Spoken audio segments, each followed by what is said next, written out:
এই জায়গাগুলো পরিষ্কার করেনি না। যাও যাও, দেরি করো না, দেরি করো না, জুতোটা ভিজে যাবে। আর বরফে উঠিস না গুলু। ইস, চারিদিকটা কি নোংরা নোংরা হয়ে আছে। বাই।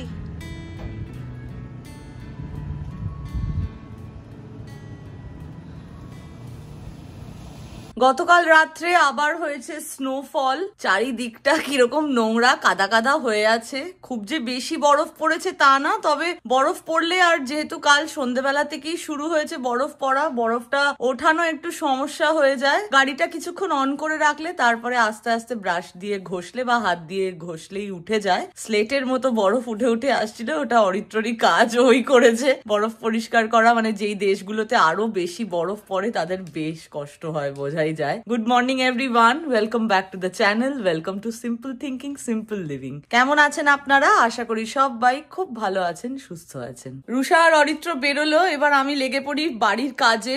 খাট পুরো বোঝাই হয়ে আছে, এই সব জামা কাপড় ভাঁজ করে তুলতে হবে। গতকাল ওয়াশিং মেশিনে কেচে নিয়ে এসছি। গতকাল কিছু বাজারও করা হয়েছে, এই বাজারগুলোও তুলবো সব, যদিও সবটা ফ্রিজে ঢুকবে না। যতটা পারবো আজকে এখন রান্না করব। সবজিগুলো কেটে বাকিটা তুলে রাখবো। কিছু সবজি হয়তো কেটে রাখবো, যেগুলো ভেজিটেবল বক্সে যাবে না, কৌটোর মধ্যে করে রেখে দেবো। তাহলে ওই হয় না, আমি মিল প্রেপ ওইরকম ভাবে করি না, তবে উইকলি একটা সবজি তো রান্না করা হয়। আমি চেষ্টা করি একসাথে সবজিগুলো কেটে রাখার, তাহলে যখন রান্না করি তখন রান্নাঘরে খুব বেশি সময় দিতেও হয় না। এই ব্যাগটা খালি করা হয়নি, এখানেও কিছু শুকনো জিনিসপত্র আছে। আর যেহেতু এদিকটাতে হিটার আছে, জলগুলো এখন এনে আমরা এখানে রাখি, হিটারের সাথে গায়ে লাগিয়ে রাখি না। আসলে জলগুলো গাড়িতে থাকলে পুরো ঠান্ডা হয়ে যায় আর বরফ হয়ে যায়। খুব বেশি ওরকম বরফ করে জল রাখাও ভালো না, তাই খুব বেশি জল একসাথে তো আমরা কিনে আনি না, আর এইখানে রেখে দিই। তাহলে ওই যে চিল ঠান্ডাটা থাকে সেইটা হয় না,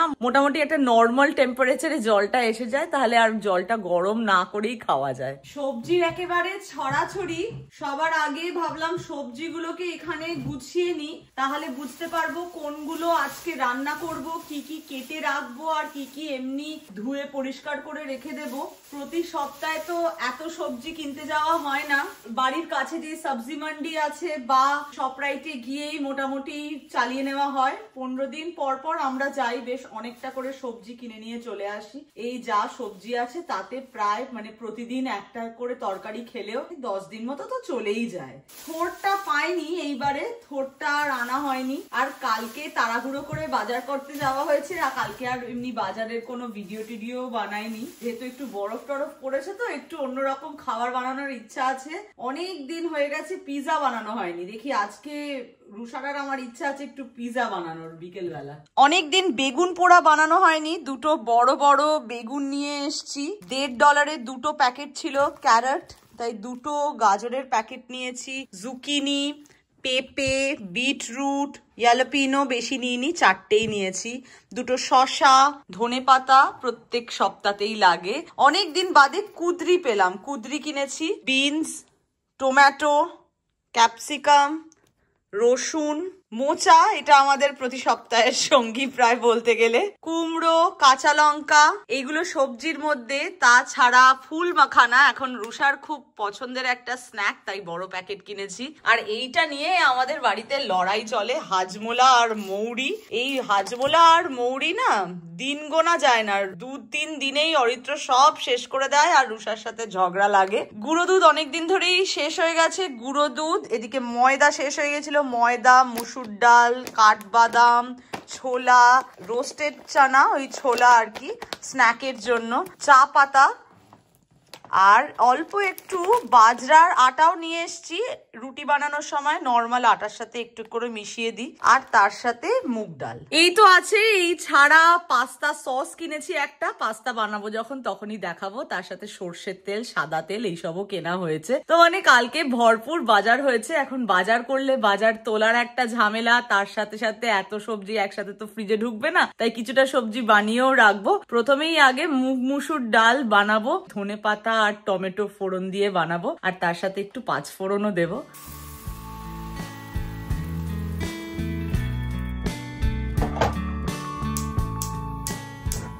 ডাল বসিয়ে বসিয়ে দিয়েছি, তার সাথে কুদরি আলু পেঁয়াজ ভাজা বানাবো, তাই একসাথে কুদরি আলু আর পেঁয়াজ কেটে নেব।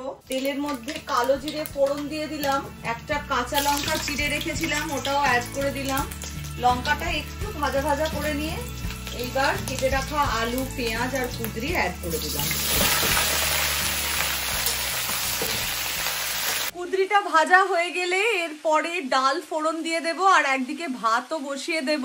দেখা যাক, সবজির তো মেলা বসেছে, এরপরে কোন সবজিটা কাটা যায়। ছোটবেলায় একদম কুদরি খেতে ভালোবাসতাম না, আজকে তো কুদরিগুলো বেশ তরতাজা টাটকা। অনেক সময় ছোটবেলা হতো ভেতরটা কিরকম লাল লাল, আর কুদরিটা একটু ভেতরটা টক টক হয়। অবাঙালিরা খুবই খায়, তবে সব বাঙালিরা কুদরি খায় না। আজকাল যেহেতু হয় না, অনেক দিন কিছু না খেলে খেতে ইচ্ছা করে, সব সময় কুদরি কেনাও হয় না আর বাজারেও সব সময় থাকে না। তবে যখনই ফ্রেশ কুদরি পাই তখনই কিনে নিই আমরা। বেশ অনেকদিন বাদেই আনা হলো, আর যতটা এনেছি একসাথে বানিয়েও নিচ্ছি, কারণ কুদরি আবার বেশি দিন রাখা যায় না, তাহলে নষ্ট হয়ে যায়। নেক্সট টার্ন হচ্ছে জুকিনি।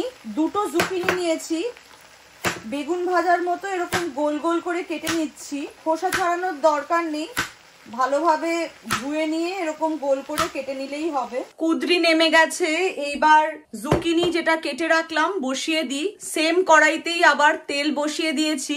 জুকিনি স্টার ফ্রাই করব, রেসিপিটা আপনাদের সাথে শেয়ার করি, খুবই টেস্টি হয়। জুকিনি যে এত ভালো খেতে লাগে সেটা আমি আগে বুঝিনি, একদিন হঠাৎই এসে ট্রাই করে দেখলাম, বেশ ভালো লাগলো। আজকেও বানাচ্ছি, তাই আপনাদের সাথেও শেয়ার করি, আর হেলদি রেসিপি একটা। সেম প্যানেই সর্ষের তেল নিয়ে নিয়েছি, চাকা করে কেটে রাখা জুকিনি অ্যাড করে দিলাম। জুকিনি গুলো এবার ভেজে নেব যতক্ষণ না একটু ব্রাউন হয়। হালকা হালকা একটু ব্রাউন হয়ে যাচ্ছে, এবার ঘুরিয়ে নেব উল্টো পিঠটায়। যেগুলো বাইরের দিকে ছিল ওই পিসগুলো ভেতরের দিকে দিয়ে দিচ্ছি, তাহলে মোটামুটি সবকটা পিস ইকুয়ালি কুক হয়ে যাবে। এবার কিছু রসুন কুচিয়ে রেখেছি 5 কোয়া মতো অ্যাড করে দিলাম। স্বাদ মতো নুন দিয়ে দিচ্ছি, প্যাপ্রিকা পাউডার ইউজ করছি, একটু ঝাল ঝাল করার জন্য অল্প একটু প্যাপ্রিকা পাউডার দিয়ে দিলাম। তেলটা আজকে একটু বেশি হয়ে গেছে, অসুবিধা নেই, এরপরে তো ডাল ফোড়ন দেবো, তাতে কাজে লেগে যাবে। জুকিনি কুক হতে বেশিক্ষণ লাগে না, দেখুন বেশ নরম নরম হয়ে গেছে। যেগুলো নরম হয়ে যাচ্ছে এবার একটা একটা করে পিস তুলে নেব। এটা আর একটু হবে, এটা হয়ে গেছে। একদম লোভনীয় জুকিনি রেডি। আজকে তেলটা একটু বেশি হয়ে গেছিল, বুঝতে পারিনি, বড় কড়াই তো ওই জন্য রান্নার অ্যামাউন্টটা বেশি বলে ভাবলাম আজকে বড় কড়াইতেই রান্নাগুলো করি। যাই হোক, যা তেল আছে তাতে মানে একটু রসুনের ফ্লেভারওয়ালা ডাল হবে, একটু ধাবা স্টাইলের। তো 5 ফোড়ন আর টমেটো ফোড়ন দিয়ে ডালটা বানিয়ে ফেলি, আর রসুনের ফ্লেভার তো আছেই তেলের মধ্যে। গরম তেলে দিয়ে দিলাম একটা তেজপাতা, একটা শুকনো লঙ্কা। তেজপাতা শুকনো লঙ্কাটা একটু ভেজে নিয়ে এইবার অনেকটা 5 ফোড়ন অ্যাড করে দিচ্ছি।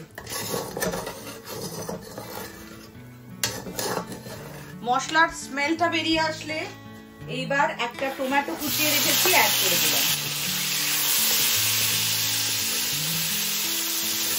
টমেটোটা ভালোভাবে ভেজে নিয়েছি, এইবার সেদ্ধ করে রাখা ডালটা অ্যাড করে দিলাম। ডালে অলরেডি নুন হলুদ আর কাঁচা লঙ্কা দিয়েছি, আর একটু জল অ্যাড করে দেব। একটু গাঢ়ই রাখবো ডালটা।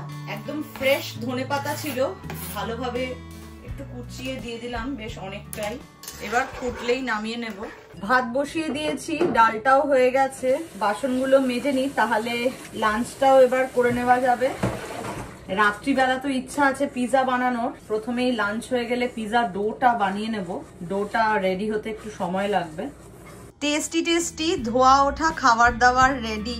কখনো যদি এই জুকিনি স্টার ফ্রাইটা ট্রাই করে না থাকেন, অবশ্যই একবার ট্রাই করবেন, দারুণ হয় খেতে। রান্না বান্না হলো, পিজা বানাবো। পিজা ডোটাও প্রিপেয়ার করতে হবে, তার আগে ভাবলাম এই লিকুইডটা একটু গ্যাসে দিয়েই নি, বেশি নোংরা হওয়ার আগে পরিষ্কার করে নিলে বেশি খাটনি হয় না। 10-15 মিনিট এটা এরকম ছড়িয়ে রাখবো, আর ততক্ষণে ডোটা প্রিপেয়ার করে নেবো পিজার। 2 টিস্পুন অ্যাক্টিভ ড্রাই ইস্ট নিয়েছি, 1 টেবিল স্পুন চিনি নিয়েছি, 1 আর 1/4 কাপ ওয়ার্ম ওয়াটার অ্যাড করে দিলাম। 5 মিনিট ঢেকে রাখবো।